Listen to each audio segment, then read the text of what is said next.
Hi guys, LegendaryWraith here, and welcome to this episode where we'll be looking at the Durchbruchswagen 2 or DW2 tank, as it's also called in the game.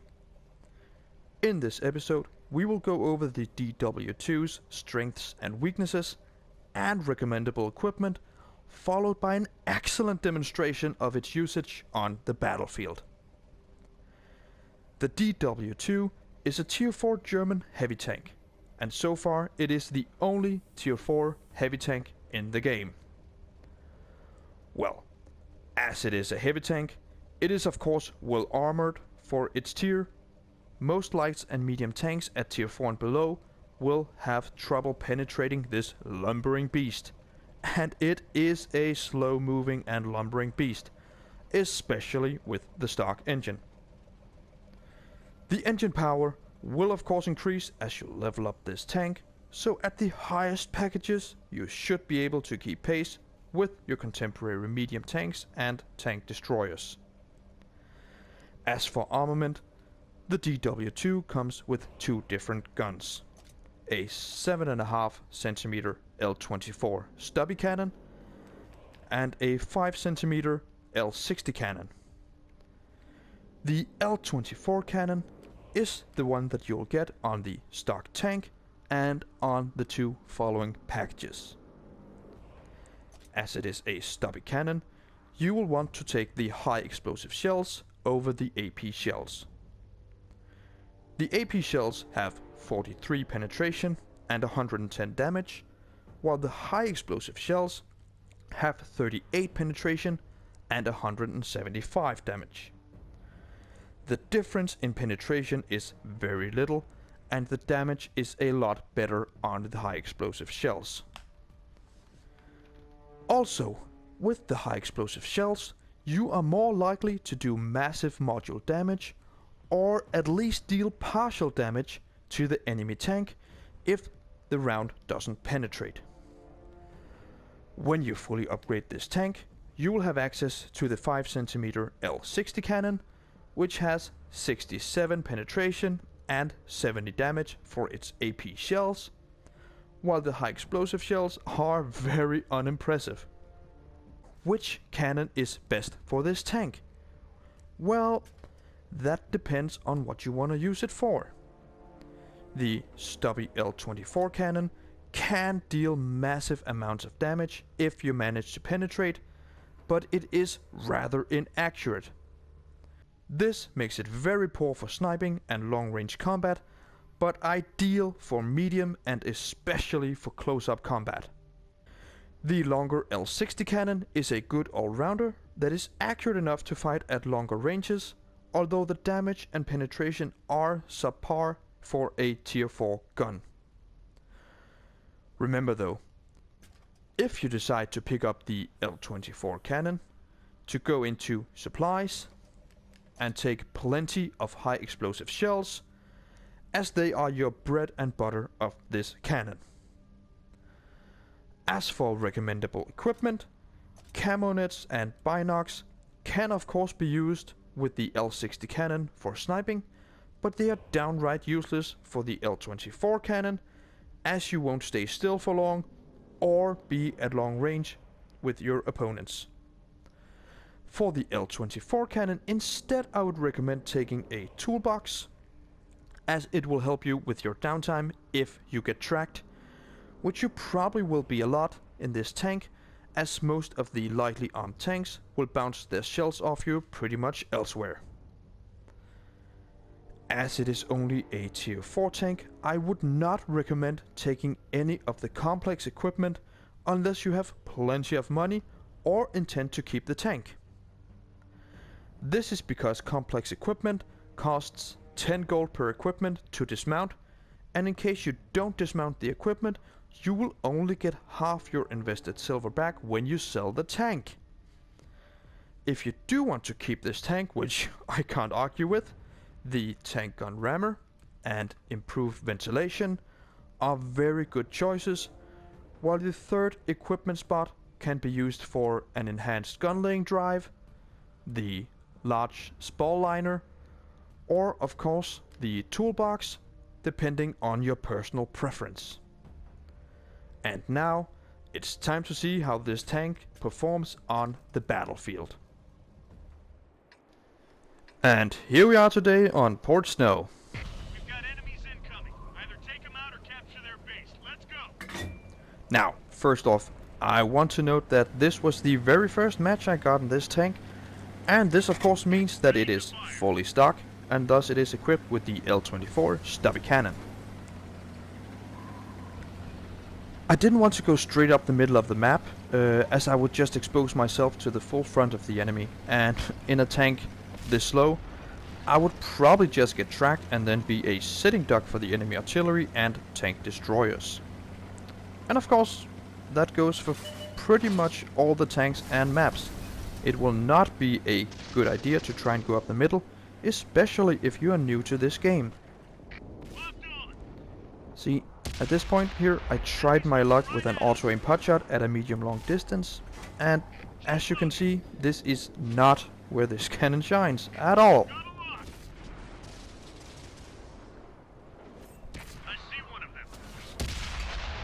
In fact, as you will see in this clip, pretty much every time the enemy is moving, I will probably fail to hit him.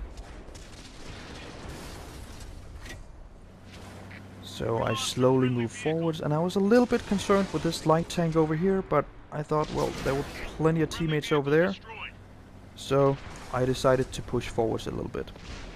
Oh, and here comes an enemy scout, and see, that is where this cannon shines. Short range, massive damage.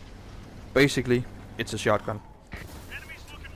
Look, here, I'm trying to lead the aim on this M5 Stewart, but of course missed the shot as he's moving.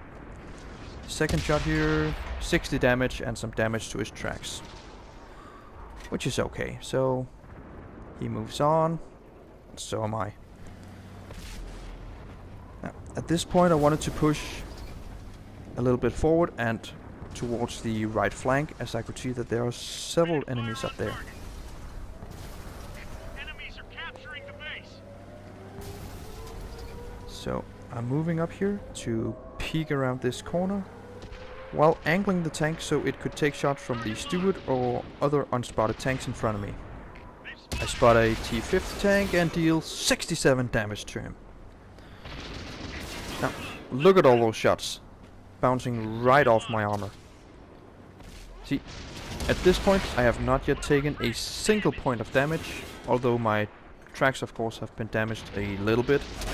And now, I've had a hard time petting him too with this cannon, so instead I take out his tracks, while his rear is turned to my two allied medium tanks. And after this, it's just my main priority to keep him tracked, and hopefully they will take him out. Again, this game is all about teamwork. And as you may have noticed, I kept my tank angled towards him to maximize my armor's potential. And that is a major strength of this tank. When you angle it, you can bounce a lot of shots, especially in a tier 4 game like this one I'm playing here. Now, I was a little bit concerned with this Stuk 3B over here, because his gun could actually do some damage to me. So I'm moving back here before he actually managed to outflank the entire team. Oh, here comes a T-50. Can I hit him? No, I cannot.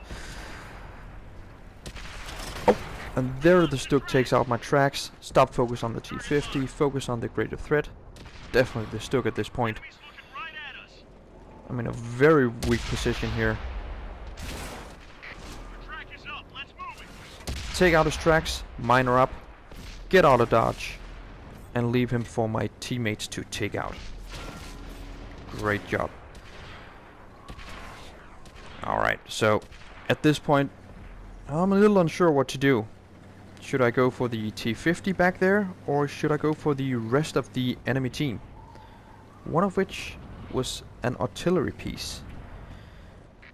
Well, there is a stationary BT-7, a very sweet target for this cannon. And there, 158 damage and some damage to his ammo rack. And that was a poorly aimed shot at the BT-7 there.